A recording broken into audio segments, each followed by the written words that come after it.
Hello, little friends. Welcome to the Sabbath School study for minors. This week's lesson is titled Man Overboard.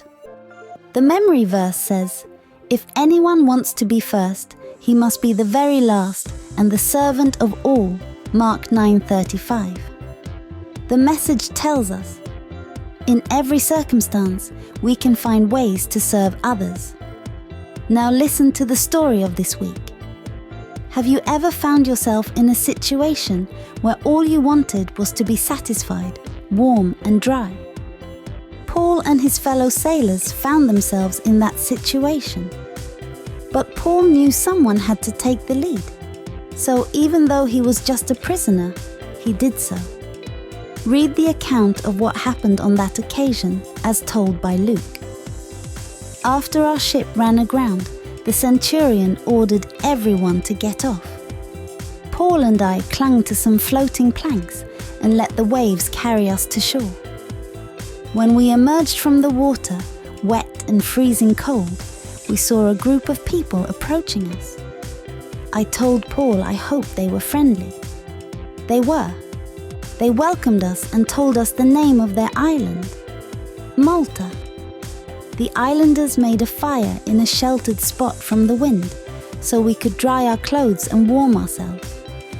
Paul, as helpful as ever, despite the cold and his wet clothes, helped gather firewood.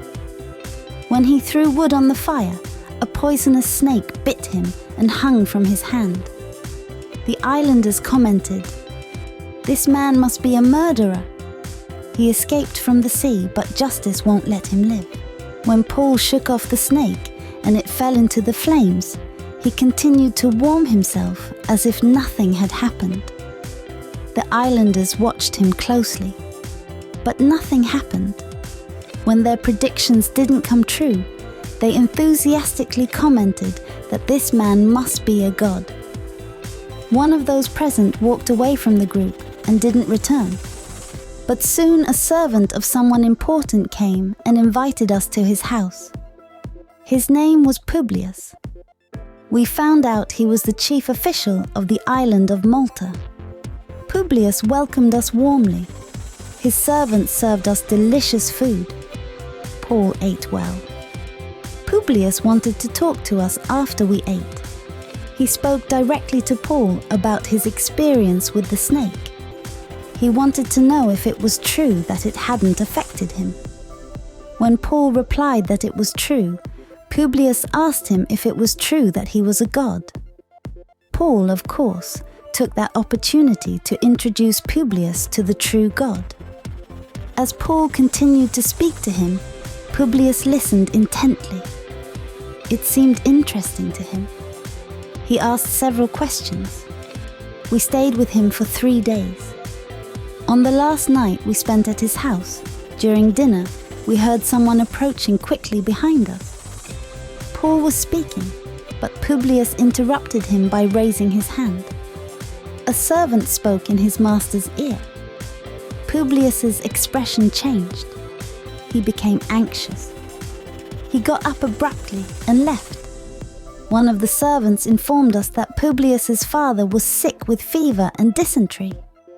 The doctors hadn't been able to heal him, and now he was dying. Paul asked another servant if we could see him.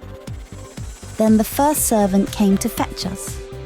When we arrived, we saw that Publius was kneeling by the bed where his father lay. It was evident that the man was dying. Publius thanked us for coming. Paul told him he wanted to pray for his father. Publius thought for a moment. He asked if Paul would pray to the living God. When Paul said yes, he agreed.